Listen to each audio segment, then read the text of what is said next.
প্রিয় শিক্ষার্থীরা, আশা করি সবাই খুব ভালো আছো এবং বাসায় নিয়মিত পড়াশোনা করছো। তোমরা জানো ইতিমধ্যেই আমরা রসায়ন দ্বিতীয় পত্রের তড়িৎ রসায়ন অধ্যায়টি আলোচনা করছি। আমরা ইতিমধ্যে এই অধ্যায়টির বেশ কিছু অংশ আলোচনা করেছি। আজ আমরা এই অধ্যায়ের তড়িৎ রাসায়নিক কোষ এবং তড়িৎ বিশ্লেষক কোষের মধ্যে পার্থক্য, লবণ সেতু এর ভূমিকা এবং তড়িচালক বল নিয়ে আলোচনা করব। শিক্ষার্থীরা, শুরুতেই আজকে আমরা যা জানবো তড়িৎ রাসায়নিক কোষ অর্থাৎ গ্যালভানিক কোষ এবং তড়িৎ বিশ্লেষক কোষের মধ্যে পার্থক্য। ম্যাম এখানে বোর্ডের মধ্যে এক পাশে লিখেছি তড়িৎ রাসায়নিক কোষ এবং অপর পাশে লিখেছি তড়িৎ বিশ্লেষক কোষ।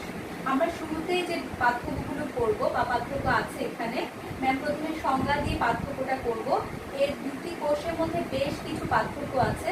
তোমরা কিন্তু পরীক্ষার সময় যখন কোয়েশ্চেনের কোষের বিষয়টি আসবে, তোমরা কিন্তু দেখবে ভালোভাবে যে তাকে তড়িৎ রাসায়নিক কোষ বলছে নাকি তড়িৎ বিশ্লেষক কোষ। তাহলে আমরা শুরুতেই যা দেখব যে তড়িৎ রাসায়নিক কোষ বলতে কি বুঝি। ইতোমধ্যেই আমরা এই তড়িৎ রাসায়নিক কোষের সংজ্ঞা জেনেছি, ম্যাম পার্থক্যের মধ্যে আবারও লিখেছি। এক নম্বর যে পার্থক্যটি আছে, এটা তোমরা সবাই জানো যে তড়িৎ কোষে রাসায়নিক বিক্রিয়ার শক্তি তড়িৎ শক্তিতে রূপান্তরিত হয় তাকে তড়িৎ রাসায়নিক কোষ বলে। তোমাদেরকে বলা আছে অবশ্যই এটা তড়িৎ কোষ এবং এই কোষটাতে রাসায়নিক বিক্রিয়ার মাধ্যমে আমরা যে শক্তি পাবো তা তড়িৎ শক্তি তথা বিদ্যুৎ শক্তিতে রূপান্তরিত হবে। আর অপর পাশে যা আছে তড়িৎ বিশ্লেষক কোষ, এটার নামের মধ্যেও যেহেতু তড়িৎ শব্দটি আছে, তার মানে ইহাও একটি তড়িৎ বা বিদ্যুৎ কোষ। তবে এই কোষের ক্ষেত্রে আমরা যা দেখতে পাবো যে তড়িৎ কোষে বাহ্যিক উৎস অর্থাৎ বাইরের একটি উৎসের প্রয়োজন আছে, যেমন ব্যাটারি। তোমরা ইতিমধ্যেই দেখেছো আমরা যখন তড়িৎ বিশ্লেষক কোষের বিষয়টি ফ্যারাডের সূত্রের সময় ব্যাখ্যা করেছি, তখন সেক্ষেত্রে তোমরা দেখেছো একটা তড়িৎ রাসায়নিক বিশ্লেষণের জন্য কোনো পদার্থের আমরা এরকম দ্রবণ নিয়েছিলাম, তার মধ্যে এরকম দুটি তড়িৎদ্বারকে দিয়ে আমরা তার উপরে একটি পরিবাহী তারের সাথে একটি ব্যাটারি যুক্ত করেছিলাম। তাহলে সেক্ষেত্রে আমরা যেটা বলবো তড়িৎ বিশ্লেষক কোষের ক্ষেত্রে, যে এই কোষের ক্ষেত্রে বাহ্যিক উৎস যেমন ব্যাটারি থেকে বিদ্যুৎ প্রবাহের ফলে বিদ্যুৎ শক্তি রাসায়নিক শক্তিতে রূপান্তরিত হয়, তাকে আমরা বলবো তড়িৎ বিশ্লেষক কোষ। তাহলে তড়িৎ বিশ্লেষক কোষের ক্ষেত্রে আমরা বাইরে থেকে বিদ্যুৎ দিব এবং সেই ক্ষেত্রে সেই বিদ্যুৎ প্রবাহের ফলেই সেই বিদ্যুৎ শক্তিটি রাসায়নিক শক্তিতে রূপান্তরিত হবে। কিন্তু তড়িৎ রাসায়নিক কোষে ঠিক তার বিপরীত, এখানে রাসায়নিক বিক্রিয়ার শক্তি তড়িৎ শক্তিতে রূপান্তরিত হবে। তোমরা পরীক্ষার সময় যে বিষয়টি খেয়াল রাখবে বা তোমরা যদি ভুলেও যাও, তোমরা সংজ্ঞার মধ্য থেকেই সেটি দেখবে তড়িৎ রাসায়নিক কোষের ক্ষেত্রে যেটা সংজ্ঞার মধ্যে লেখা আছে রাসায়নিক বিক্রিয়ার শক্তিটি তড়িৎ শক্তিতে রূপান্তরিত হবে, কিন্তু তড়িৎ বিশ্লেষক কোষে তড়িৎটি বিশ্লেষিত হবে, অর্থাৎ সেই ক্ষেত্রে বিদ্যুৎ শক্তিটি রাসায়নিক শক্তিতেই রূপান্তরিত হবে। আর 2 নম্বর যে পার্থক্যটি আছে, যেহেতু আমরা দেখতে পাচ্ছি তড়িৎ রাসায়নিক কোষের ক্ষেত্রে রাসায়নিক বিক্রিয়া শক্তি তড়িৎ শক্তিতে রূপান্তরিত হচ্ছে, তার মানে আমরা বিদ্যুৎ পাচ্ছি, তার মানে তার তড়িৎ শক্তি উৎপাদী কোষ, অর্থাৎ এই কোষের ক্ষেত্রে তড়িৎ শক্তি উৎপন্ন হয়। আর তড়িৎ বিশ্লেষক কোষের ক্ষেত্রে যেহেতু বিদ্যুৎ শক্তিকে আমরা ব্যবহার করছি এবং তার রাসায়নিক শক্তিতে রূপান্তরিত হচ্ছে, তার মানে ইহা তড়িৎ শক্তি ব্যয়ী কোষ, অর্থাৎ এক্ষেত্রে তড়িৎ শক্তি বা তড়িতের ব্যয় হয়। 3 নম্বর যে পার্থক্যটি আমরা দেখতে পাবো, তোমরা জানোই ইতিমধ্যে আমরা তড়িৎ রাসায়নিক কোষের গঠন স্পেশালি ডেনিয়ের কোষ পড়েছিলাম। সেই ক্ষেত্রে আমরা দেখিয়েছি যে তড়িৎ রাসায়নিক কোষের ক্ষেত্রে অ্যানোড হয়ে থাকে ঋণাত্মক এবং ক্যাথোড হয় ধনাত্মক। আর তড়িৎ বিশ্লেষক কোষের ক্ষেত্রে ঠিক তার বিপরীত, এই কোষে অ্যানোড হবে ধনাত্মক এবং ক্যাথোড হবে ঋণাত্মক, অর্থাৎ এই কোষে ব্যাটারির ধনাত্মক প্রান্তের সাথে অ্যানোড যে তড়িৎদ্বারটি থাকে তাই হচ্ছে অ্যানোড, আর ব্যাটারির ঋণাত্মক প্রান্তের সাথে যে তড়িৎদ্বারটি থাকে তাই হচ্ছে ক্যাথোড। শিক্ষার্থীরা, 4 নম্বর পার্থক্যটি হলো তড়িৎ রাসায়নিক কোষের ক্ষেত্রে বাহ্যিক উৎস যেমন ব্যাটারি এর প্রয়োজন হয় না। তোমরা ইতিমধ্যেই জেনেছো ডেনিয়েল কোষের গঠনের ক্ষেত্রে আমরা দেখিয়েছি যে সেখানে শুধু পরিবাহী তারের সাথে গ্যালভানোমিটার যুক্ত ছিল, কারণ এক্ষেত্রে বাহ্যিক উৎস থেকে কোনোভাবে বিদ্যুৎ প্রবাহিত হয় না। তাহলে আমরা বলবো তড়িৎ রাসায়নিক কোষের ক্ষেত্রে বাহ্যিক উৎস যেমন ব্যাটারির কোনো প্রয়োজন নেই বা প্রয়োজন হয় না, শুধু পরিবাহী তার থাকলেই চলবে, কারণ পরিবাহী তারের মাধ্যমেই বিদ্যুৎটি প্রবাহিত হবে। কিন্তু তড়িৎ বিশ্লেষক কোষের ক্ষেত্রে বাহ্যিক উৎস যেমন ব্যাটারি এর যেমন প্রয়োজন আছে এবং পরিবাহী তার তারও প্রয়োজন আছে, অর্থাৎ ব্যাটারি এবং পরিবাহী তার উভয় এই ক্ষেত্রে প্রয়োজন। কারণ ব্যাটারি ছাড়া বিদ্যুৎ অ্যানোড বা অ্যানোডে আসবে না, অর্থাৎ ইলেকট্রন ত্যাগ গ্রহণের বিষয়টি তাহলে ঘটবে না। 5 নম্বর যে পার্থক্যটি আছে তড়িৎ রাসায়নিক কোষের ক্ষেত্রে, তোমরা জেনেছো যে এক্ষেত্রে দুটি ভিন্ন পাত্রের প্রয়োজন এবং সেই দুটি ভিন্ন পাত্রের মধ্যে দুটি ভিন্ন তড়িৎ বিশ্লেষ্য দ্রবণ থাকে, আর সেক্ষেত্রে তাদের মধ্যে কিন্তু দুটি তড়িৎদ্বার থাকবে। তাহলে দুটি ভিন্ন পাত্রে দুটি ভিন্ন তড়িৎ বিশ্লেষ্যের মধ্যে তড়িৎদ্বার দুটি নিমজ্জিত থাকবে, কিন্তু তড়িৎ বিশ্লেষ্য কোষের ক্ষেত্রে একই পাত্রের মধ্যেই একই তড়িৎ বিশ্লেষ্য দ্রবণের মধ্যেই দুটি তড়িৎদ্বার থাকবে। আর 6 নম্বর যে পার্থক্যটি আছে, এই যে আমরা তড়িৎ রাসায়নিক কোষের ক্ষেত্রে যে বিক্রিয়াগুলো দেখতে পাই, তড়িৎ রাসায়নিক কোষের ক্ষেত্রে জারণ বিজারণ বিক্রিয়া, যাকে আমরা ইংরেজিতে রিডক্স বিক্রিয়া বলি, তোমরা তোমাদের বইগুলোর ক্ষেত্রেও খেয়াল করবে সেখানে রিডক্স শব্দটি ব্যবহার করা আছে। রিডক্সের বাংলা মিনিংটি হচ্ছে জারণ বিজারণ বিক্রিয়া। জারণ বিজারণ বিক্রিয়া স্বতঃস্ফূর্তভাবে ঘটবে, অর্থাৎ নিজে নিজে, বাইরে থেকে আমাদের কোনো উৎসের বা কোনো কিছুরই প্রয়োজন হবে না। আর সেই ক্ষেত্রে তড়িৎ বিশ্লেষ্য কোষের ক্ষেত্রে জারণ বিজারণ বিক্রিয়ার স্বতঃস্ফূর্ততা বাহ্যিক উৎস যেমন ব্যাটারির উপর নির্ভরশীল। তোমরা যখন ব্যাটারিতে বিদ্যুৎ প্রবাহ বন্ধ করে দিবে, জারণ বিজারণ বিক্রিয়া বন্ধ হয়ে যাবে। ব্যাটারিতে যখন আবার তোমরা বিদ্যুৎ দিবে, তাহলে সেক্ষেত্রে দেখতে হবে সেই তড়িৎ বিশ্লেষ্য যে দ্রবণ থেকে তোমরা অ্যানোড বা ক্যাথোডে তোমরা নির্ধারিত যতটুকু চাও বা যতটুকু প্রয়োজন সেখানে যতটুকু দ্রবণ থাকবে সেই অনুসারে সেখানে অ্যানোড বা ক্যাথোডে পদার্থগুলো সঞ্চিত বা দ্রবীভূত হবে। শিক্ষার্থীরা, তোমরা এতক্ষণ পর্যন্ত যে তড়িৎ রাসায়নিক কোষ এবং তড়িৎ বিশ্লেষ্য কোষের মধ্যে যে পার্থক্যটি করলে, তোমরা তা ভালোভাবে পড়বে, কারণ এই কোয়েশ্চেনটি তোমাদের বোর্ড পরীক্ষায় উচ্চতর দক্ষতার প্রশ্ন হিসেবে এসেছে। এবং সেই ক্ষেত্রে আমরা বোর্ডে যা দেখতে পাই যে তোমাদের কাছে উদ্দীপকে দুটি চিত্র দেওয়া থাকবে, একটি হবে তড়িৎ রাসায়নিক কোষ, একটি হবে তড়িৎ বিশ্লেষ্য কোষ। সেক্ষেত্রে তোমরা অবশ্যই চিনতে পারবে যেভাবে তড়িৎ রাসায়নিক কোষের ক্ষেত্রে দুটি ভিন্ন দ্রবণ দেখবে, দুটি ভিন্ন তড়িৎদ্বার সেই দ্রবণগুলোতে নিমজ্জিত অবস্থায় দেখতে পাবে। আর তড়িৎ বিশ্লেষ্য কোষ যা আছে সেখানে দেখবে একটি দ্রবণ, তার মধ্যে দুটি তড়িৎদ্বার নিমজ্জিত করা থাকবে। তোমাদের কাছে বোর্ডে যে কোয়েশ্চেনটি থাকবে যে উদ্দীপকের কোষ দুটির শক্তি রূপান্তর, মানে দুটি যদিও তড়িৎ কোষ কিন্তু তাদের শক্তি রূপান্তরের ধারা ভিন্ন কেন, এই ধরনের প্রশ্নগুলো আসে। তোমরা ভালোভাবে বলবে আগে কোনটি কোন ধরনের কোষ, কোনটিতে কীরকম বিষয় তোমরা সংজ্ঞায়িত করবে, ভালোভাবে ব্যাখ্যাটি করবে। আর এই পর্যায়ে আমরা পড়ব লবণ সেতু। শিক্ষার্থীরা, গত ক্লাসে আমরা তড়িৎ রাসায়নিক কোষ সংকেত লেখার নিয়মাবলীর সময় ম্যাম তোমাদেরকে একটি শব্দ বলেছিলাম, লবণ সেতু। আজ আমরা জানবো এই লবণ সেতুটি কি বা এটা কিভাবে তড়িৎ রাসায়নিক কোষে আমরা স্থাপন করব, আর এই কোষটি আমরা কেনই বা তড়িৎ রাসায়নিক কোষে স্থাপন করব তার ব্যাখ্যাটিও আমরা পড়ব। তাহলে শুরুতেই জেনে নিব যে আসলে লবণ সেতু বলতে আমরা কি বুঝি বা লবণ সেতু কাকে বলে। তোমরা লবণ সেতু কি বা কাকে বলে এটা জ্ঞানমূলকের জন্য খুব ভালোভাবে প্রশ্নটি পড়বে। তাহলে আমরা যা জানবো যে তোমরা দেখতে পাচ্ছ ম্যাম বোর্ডে একটি চিত্র এঁকেছে। এখানে যেহেতু দুটি ভিন্ন পাত্র রয়েছে, দুটি ভিন্ন তড়িৎ বিশ্লেষ্য দ্রবণও রয়েছে, আবার দুটি তড়িৎদ্বারকে আমরা এখানে নিমজ্জিত অবস্থায় দেখতে পাচ্ছি, তাছাড়াও একটি পরিবাহী তারের সাথে গ্যালভানোমিটার যুক্ত করা আছে। তার মানে অবশ্যই এটি একটি তড়িৎ রাসায়নিক কোষ। আর সেই ক্ষেত্রে তোমরা ইতিমধ্যেই জানো যে জিঙ্ক থেকে কপারের দিকে এখানে আসলে ইলেকট্রনের প্রবাহ হয়, আর কপার থেকে জিঙ্কের দিকে বিদ্যুৎ প্রবাহিত হয়। তাহলে সেই ক্ষেত্রে এখানে জিঙ্কের জারণ আর এখানে কপারের বিজারণ ঘটে। আর সেই এখন আমরা লবণ সেতুটি কিভাবে স্থাপন করব। লবণ সেতু হচ্ছে, ম্যাম আমি বলছি সবাই খেয়াল করবে, তড়িৎ রাসায়নিক কোষে আমরা জানি দুটি অর্ধকোষ থাকে। এই যে দুটি অর্ধকোষ আছে সেখানে পরোক্ষ সংযোগের জন্য, সবাই যদি খেয়াল করবে ম্যাম বলছি পরোক্ষ সংযোগ। তোমাদের বোর্ড পরীক্ষায় এমসিকিউতে বেশ কয়েকবার এসেছে লবণ সেতুর এই যে বিষয়টি, এটি কি প্রত্যক্ষ নাকি পরোক্ষ সংযোগ? অবশ্যই পরোক্ষ, কারণ এটি আমরা চাইলে স্থাপন করতে পারি, চাইলে নাও স্থাপন করতে পারি। আচ্ছা, তাহলে সেই ক্ষেত্রে যে বিষয়টি আছে, তড়িৎ রাসায়নিক কোষে দুটি অর্ধকোষের মধ্যে পরোক্ষ সংযোগের জন্য একটি ইউ আকৃতির দুমুখ খোলা বাঁকানো কাঁচনল, ম্যাম বলছি ইউ আকৃতির দুমুখ খোলা বাঁকানো কাঁচনল। তাহলে ইউ শেপ তো সবাই জানো, সেখানে তার বাঁকানো তার অবশ্যই দুটি মুখ কি থাকবে, খোলা থাকবে। ইউ আকৃতির দুমুখ খোলা বাঁকানো কাঁচনলকে ম্যাম এখানে ইউ আকৃতির একটি বাঁকানো কাঁচনলের বিষয়ে উল্লেখ করছি। দুমুখ খোলা, এখানে দুটা মুখ খোলা, দুমুখ খোলা বাঁকানো কাঁচনলের মধ্যে আমরা যা রাখবো, যে ম্যাম এখানে উদাহরণস্বরূপ বলছি, পটাশিয়াম ক্লোরাইড অথবা পটাশিয়াম নাইট্রেট অথবা অ্যামোনিয়াম নাইট্রেট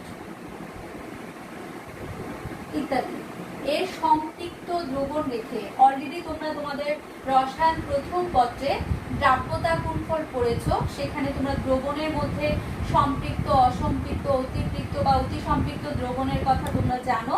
ম্যাম এখানে উল্লেখ করলাম পটাশিয়াম ক্লোরাইড, পটাশিয়াম নাইট্রেট এবং অ্যামোনিয়াম নাইট্রেটের আমরা কেমন দ্রবণ রাখবো, অবশ্যই সম্পৃক্ত দ্রবণ। এখানে সম্পৃক্ত দ্রবণ রেখে ইউ আকৃতির যে কাঁচনলটি আছে তার উভয় মুখ আমরা কি করব, তুলা দ্বারা বন্ধ করে দিব। এগুলো আমরা তুলা দ্বারা বন্ধ করব। এটা আসলে আগেই আমরা করব, করে পরে আসলে এভাবে সেট করা হয়। ম্যাম এমনি একসাথে বলে ফেললাম। তাহলে যা বলা হচ্ছে, কোনো তড়িৎ রাসায়নিক কোষে দুটি অর্ধকোষের মধ্যে পরোক্ষ সংযোগের জন্য একটি ইউ আকৃতির দুমুখ খোলা বাঁকানো কাঁচনলের মধ্যে পটাশিয়াম ক্লোরাইড অথবা পটাশিয়াম নাইট্রেট অথবা অ্যামোনিয়াম নাইট্রেট এর সম্পৃক্ত দ্রবণ রেখে কাঁচনলের উভয় মুখ তুলা দ্বারা বন্ধ করে অর্ধকোষ দ্বয়ের মধ্যে আমরা কি করব, অর্ধকোষ দ্বয়ের মধ্যে যে দুটি তরল দ্রবণ আছে এখানে, অর্থাৎ জিঙ্ক সালফেট বা কপার সালফেট বা যে কোনো ধরনের যে দ্রবণটা দিয়ে আমরা তৈরিকোষ দ্রবণ যাকেই ব্যবহার করব, অর্ধকোষ দ্বয়ের উভয় তরলের মধ্যে ডুবিয়ে রাখা হয়। আর পরোক্ষ সংযোগের এরূপ মাধ্যমকে আমরা বলবো হচ্ছে লবণ সেতু, অর্থাৎ এই জিনিসটাকে আমরা তখন বলবো কি, লবণ সেতু। ম্যাম সংজ্ঞাটার সুবিধার জন্য তোমাদেরকে আরেকবার বলছি, তোমরা মনোযোগ দিয়ে শুনবে। কোনো তড়িৎ রাসায়নিক কোষে দুটি অর্ধকোষের মধ্যে পরোক্ষ সংযোগের জন্য একটি ইউ আকৃতির দুমুখ খোলা বাঁকানো কাঁচনলের মধ্যে পটাশিয়াম ক্লোরাইড অথবা পটাশিয়াম নাইট্রেট অথবা অ্যামোনিয়াম নাইট্রেট এর সম্পৃক্ত দ্রবণ রেখে উভয় মুখ তুলা দ্বারা বন্ধ করে অর্ধকোষদ্বয়ের উভয় তরলের মধ্যে ডুবিয়ে রাখা হয়। অর্ধকোষদ্বয়ের মধ্যে এরূপ পরোক্ষ সংযোগের মাধ্যমকেই বলা হয় লবণ সেতু। তার মানে আমরা এখানে অবশ্যই তুলা দ্বারা মুখটিকে বন্ধ করে তাকে রাখবো এবং এইভাবে বাঁকানো কাঁচনলটিকে উভয় তরলের মধ্যে আমাদেরকে সেট করতে হবে। আমরা চাইলে এই লবণ সেতুকে উজ্জ্ব করতে পারি, চাইলে আবার স্থাপন করতে পারি। এজন্য এটাকে আমরা বলছি পরোক্ষ মাধ্যম। শিক্ষার্থীরা, এ পর্যায়ে আমরা জানবো তড়িৎ রাসায়নিক কোষে আমরা কেন লবণ সেতু ব্যবহার করব। তড়িৎ রাসায়নিক কোষে লবণ সেতু ব্যবহার করা হয় কেন? অল্টারনেট কোয়েশ্চেনটি হলো, তড়িৎ রাসায়নিক কোষে লবণ সেতুর ভূমিকা কি, কেন আমরা লবণ সেতুটি ব্যবহার করব। এই প্রশ্নটি তোমাদের অনুধাবনের প্রশ্ন এবং আমাদের বোর্ডে বেশ কয়েকবার এই প্রশ্নটি এসেছে, তোমরা সবাই খেয়াল করবে। আমরা কেন তড়িৎ রাসায়নিক কোষে লবণ সেতু ব্যবহার করব? বেশ কয়েকটি কারণ আছে। ম্যাম প্রথমে 1 নম্বরে যে কারণটি বলবো, যে লবণ সেতু কোনো তড়িৎ রাসায়নিক কোষে পরোক্ষ সংযোগের মাধ্যমে কোষের তড়িৎ বর্তনী সম্পন্ন করে। ম্যাম আরেকবার বলছি, তড়িৎ রাসায়নিক কোষে লবণ সেতু কোষের পরোক্ষ সংযোগের মাধ্যমে তার তড়িৎ বর্তনী সম্পন্ন করে। ম্যাম এখানে একটি শব্দ বলেছি, তড়িৎ বর্তনী। এটা কি? আমরা জানি তড়িৎ প্রবাহ চলার সম্পূর্ণ পথকে আমরা বলবো তড়িৎ বর্তনী। আর লবণ সেতু যে কোনো তড়িৎ রাসায়নিক কোষের মধ্যে পরোক্ষ সংযোগের মাধ্যমে কোষের তড়িৎ বর্তনীটি সম্পন্ন করে, অর্থাৎ তড়িৎ প্রবাহ চলার যে পথটি আছে অর্থাৎ পরিবাহীর মধ্যে তারা সব সময় বা সর্বদা তারা তড়িৎ প্রবাহটি চলমান রাখে। তড়িৎ প্রবাহ চলার যে পথটি আছে কখনোই তারা সহজে সেই যে তড়িৎ কোষে আমরা ব্যবহার করব সেখানে তড়িতে কোনো ঘাটতি সহজে কখনোই লবণ সেতু যদি আমরা ব্যবহার করি কখনোই তা হবে না। আর এটি ছিল 1 নম্বর কারণ, যে তড়িৎ রাসায়নিক কোষে লবণ সেতু পরোক্ষ সংযোগের মাধ্যমে কোষের তড়িৎ বর্তনী সম্পন্ন করবে। এটি ছিল 1 নম্বর কারণ। 2 নম্বর যে কারণটি আমরা ব্যাখ্যা করব, যে আমরা যখন তোমাকে কিছুক্ষণ আগে আমি চিত্রের মধ্যে দেখিয়েছিলাম যে আমরা তড়িৎ রাসায়নিক কোষে দুটি অর্ধকোষের মধ্যে লবণ সেতুটির উভয় মুখটি তুলা দ্বারা বন্ধ করে আমরা রেখেছিলাম, কিন্তু সেক্ষেত্রে তোমরা দেখেছো সেই লবণ সেতুর মধ্যে আমরা একটি রাসায়নিক পদার্থ ব্যবহার করছি। হতে পারে সেটি পটাশিয়াম ক্লোরাইড বা পটাশিয়াম নাইট্রেট অথবা অ্যামোনিয়াম নাইট্রেটের কোনো সম্পৃক্ত দ্রবণ। তাহলে আমরা 2 নম্বর যে বিষয়টি বলবো, বা তোমাদের অনেকেই প্রশ্ন হতে পারে, আমরা তো সেখানে কেমিক্যালস ব্যবহার করছি, তা কি কোনোভাবে আসলে সেখানে যে তড়িৎ বিশ্লেষ্য দ্রবণ আমরা রাখি, যেমন ধরো ম্যাম চিত্রের মধ্যে দেখিয়েছিলাম জিঙ্ক সালফেট বা কপার সালফেট, তাদের সাথে বিক্রিয়া আসে কিনা বা সেক্ষেত্রে কোনো বিক্রিয়া আদৌ ঘটে কিনা। এই ক্ষেত্রে 2 নম্বরে আমরা তার ব্যাখ্যাটি পেয়ে যাব যে লবণ সেতুর মধ্যে বিদ্যমান যে রাসায়নিক পদার্থটি আছে বা পদার্থ থাকবে, সেই পদার্থ তড়িৎ রাসায়নিক কোষে বিদ্যমান তড়িৎ বিশ্লেষ্য দ্রবণের সাথে কখনোই রাসায়নিক বিক্রিয়া করবে না, বরং ব্যাপন প্রক্রিয়ায় প্রয়োজনীয় আয়ন সরবরাহ করে কোষের তড়িৎ নিরপেক্ষতা তারা সর্বদা বজায় রাখবে। ম্যাম এখানে একটি শব্দ বলেছি, ব্যাপন প্রক্রিয়ায়। তড়িৎ রাসায়নিক কোষের থেকে আমরা যে লবণ সেতুটি ব্যবহার করব, সেই লবণ সেতুতে বিদ্যমান রাসায়নিক উপাদানটি কখনোই তড়িৎ বিশ্লেষ্য দ্রবণ, অর্থাৎ ম্যাম এখানে যে জিঙ্ক সালফেট বা কপার সালফেট, বা তোমরা যদি মনে করো কেউ তোমরা সেখানে সিলভার নাইট্রেট ব্যবহার করলে, কোথাও ম্যাগনেসিয়াম সালফেট ব্যবহার করতে পারো, কোথাও অ্যালুমিনিয়াম সালফেট বা অ্যালুমিনিয়াম ক্লোরাইডের দ্রবণ ব্যবহার করলে, তাহলে দেখা যাবে কারোর সাথেই তারা বিক্রিয়া করবে না। বরং যদি কখনো আমরা দেখতে পাই একটি কোষের ক্ষেত্রে তাদের আয়নের প্রয়োজন হচ্ছে, সেক্ষেত্রে ধরো অ্যানোড কোনোভাবে ক্ষয়প্রাপ্ত হয়ে যাচ্ছে, সেক্ষেত্রে লবণ সেতু থেকে ব্যাপন প্রক্রিয়ার মাধ্যমে লবণ সেতুতে বিদ্যমান আয়নগুলো সেক্ষেত্রে প্রবাহিত হয়ে কোষের তড়িৎ নিরপেক্ষতা সর্বদা বজায় রাখবে।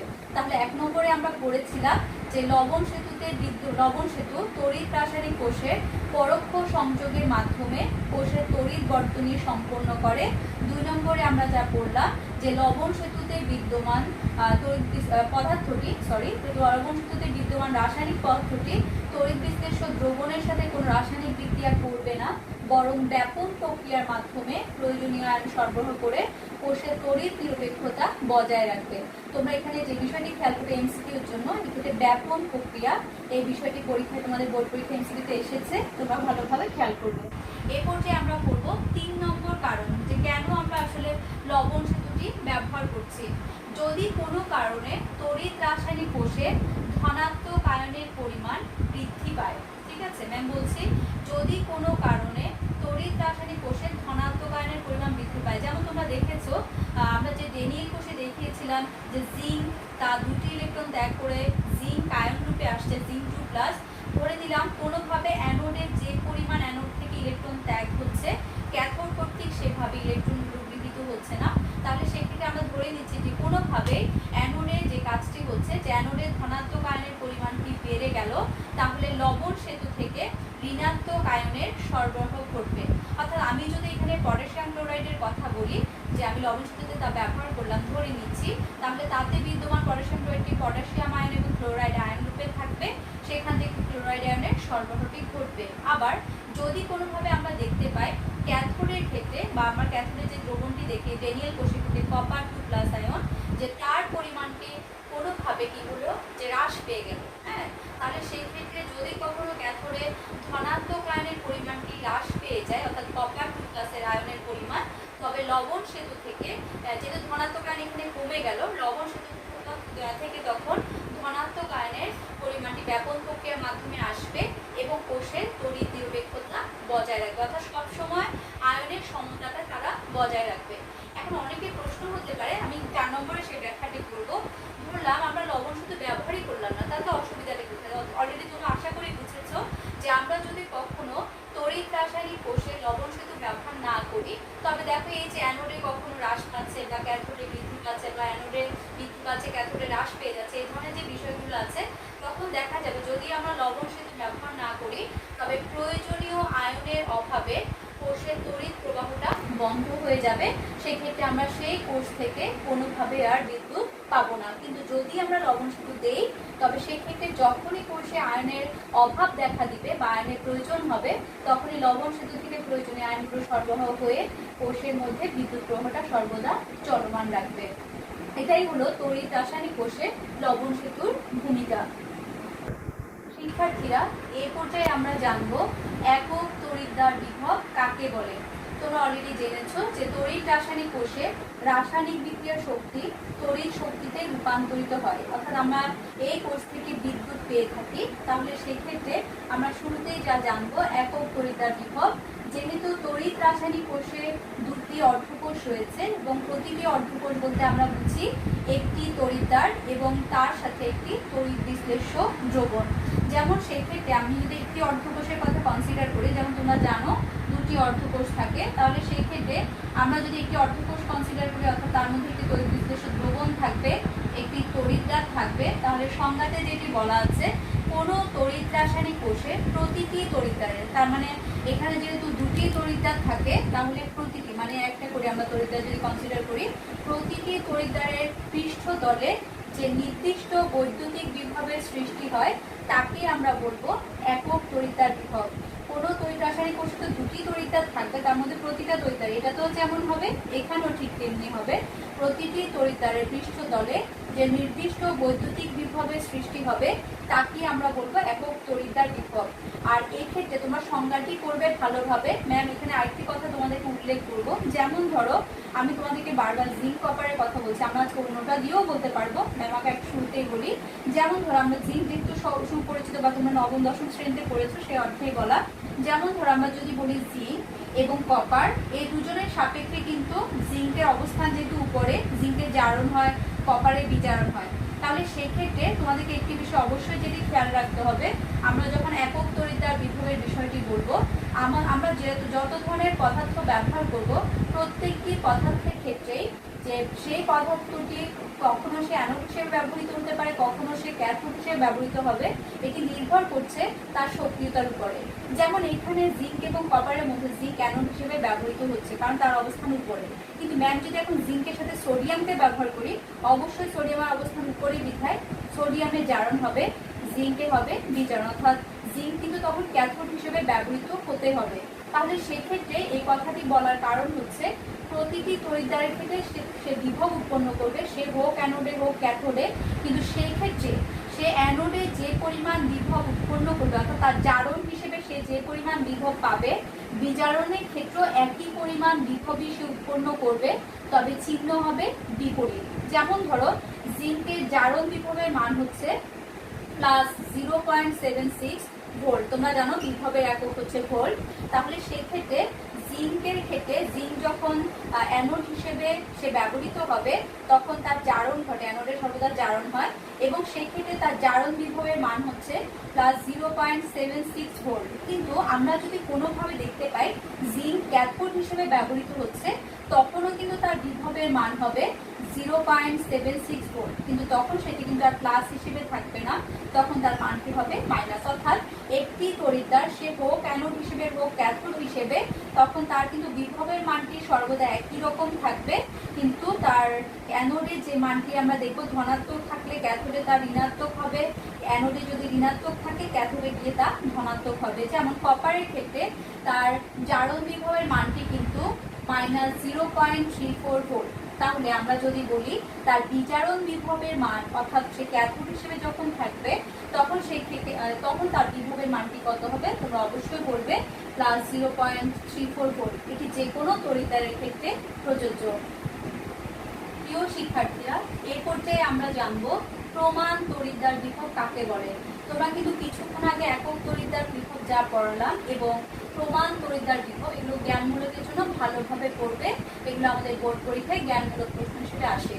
প্রমাণ তড়িৎদ্বার বিভব, তোমরা এই ধরনের তড়িৎ রাসায়নিক কোষে আমরা প্রমাণ দিয়ে অনেক ধরনের বিভবের নাম বলবো, এরপরে তোমরা প্রমাণ হাইড্রোজেন তড়িৎদ্বার করবে।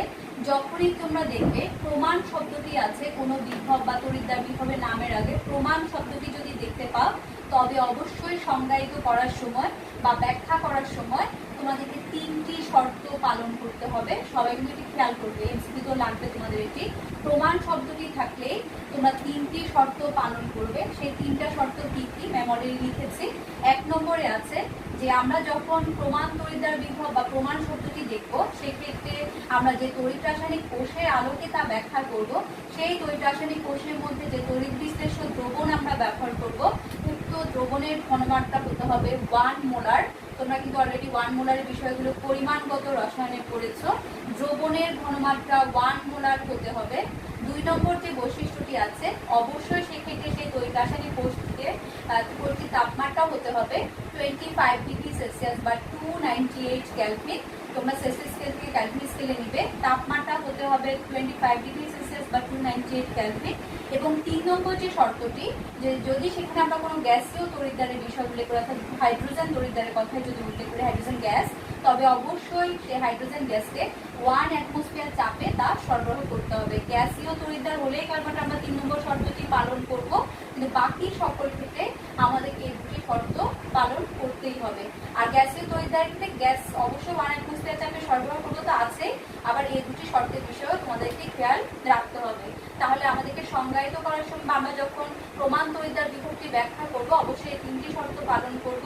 তাহলে আমরা কিভাবে তা সংজ্ঞায়িত করতে পারি, যে কোনো তড়িৎ রাসায়নিক কোষে দ্রবণের ঘনমাত্রা 1 মোলার এবং তাপমাত্রা 25 ডিগ্রি সেলসিয়াস বা 298 কেলভিন হলে এবং গ্যাসের ক্ষেত্রে 1 অ্যাটমসফিয়ার চাপে তা সরবরাহ করা হলে ওই তড়িৎ রাসায়নিক কোষে প্রতিটি তড়িৎদ্বারের পৃষ্ঠতলে যে নির্দিষ্ট বৈদ্যুতিক বিভবের সৃষ্টি হয় সেই বিভবটিকে আমরা বলবো উক্ত তড়িৎ রাসায়নিক কোষের প্রমাণ তড়িৎদ্বার বিভব। প্রমাণ শব্দটি আসলো তার জন্যই আমরা এই শর্তগুলো মেনশন করলাম, এবং সেক্ষেত্রে এই শর্তগুলো পালন করার পরে সেই তড়িৎ রাসায়নিক কোষের যে বিশ্লেষ দ্রবণে তোমরা এই 3টি শর্ত পালন করছো, সেক্ষেত্রে সেই তড়িৎদ্বারের যে বিভবটা আমরা পেয়ে যাব সেই বিভবটাকে বলবো আমরা প্রমাণ তড়িৎদ্বার বিভব। শিক্ষার্থীরা এ পর্যায়ে আমরা জানবো জারণ বিভব কাকে বলে। আচ্ছা, এখানে কিন্তু প্রমাণ শব্দটি নেই, তার মানে ওই 3টি শর্তের কোনো প্রয়োজন হচ্ছে না। তাহলে জারণ বিভবের সংজ্ঞাটি তোমরা খেয়াল করবে।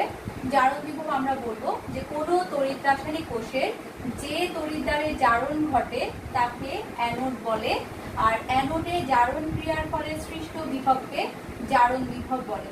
তাহলে আমরা জানবো কোনো তড়িৎ রাসায়নিক কোষে যে তড়িৎদ্বারে জারণ ঘটে তাকে অ্যানোড বলে, তোমরাও জানো তা, এবং অ্যানোডে জারণ ক্রিয়ার ফলে আমরা যে বিভবটি পাবো সেখানে সৃষ্ট বিভব তাকে আমরা বলবো জারণ বিভব। তাহলে তোমাদের কাছে পরীক্ষায় যদি জানতে চায় যে বিজারণ বিভব কাকে বলে, আশা করি তোমরা প্রত্যেকেই তার উত্তর দিতে পারবে এই সংজ্ঞাটির আলোকে, এবং তোমরা তা বাসায় প্র্যাকটিস করবে। তাহলে ম্যাম একটু বলে দিচ্ছি, যেহেতু বিজারণের শব্দটি এসেছে এখানে, বিজারণ কোথায় ঘটে, অবশ্যই তা ক্যাথোডে ঘটে। তাহলে আমরা বলবো কোনো তড়িৎ রাসায়নিক কোষে যে তড়িৎদ্বারে বিজারণ ঘটে তাকে ক্যাথোড বলে, ক্যাথোডে বিজারণ ক্রিয়ার ফলে সৃষ্ট বিভবকে বিজারণ বিভব বলে। আশা করি তোমরা সবাই পারবে। আর সেক্ষেত্রে তোমরা এই জারণ বিভব এবং বিজারণ বিভব আমি লিখেই দিলাম এখানে, বিজারণ বিভবের সংজ্ঞাটিও এর আলোকে তোমরা লিখে ফেলবে। প্রিয় শিক্ষার্থীরা, এতক্ষণ পর্যন্ত তোমাদেরকে যে অংশগুলো পড়ালাম তোমরা বাসায় তা ভালোভাবে পড়াশোনা করবে, এবং তোমাদের যদি কোনো সমস্যা হয় তোমরা অবশ্যই তা কমেন্টস করে জানাবে। আর আমরা আগামী ক্লাসে এই অধ্যায়ের আরেকটি গুরুত্বপূর্ণ অংশ তড়িৎ চালক বল অর্থাৎ ইএমএফ, এবং আরেকটি যে অংশ আছে এই অধ্যায় এরই সংশ্লিষ্ট কিছু গাণিতিক সমস্যা আমরা আলোচনা করব। সবাই ভালো থাকবে, ধন্যবাদ।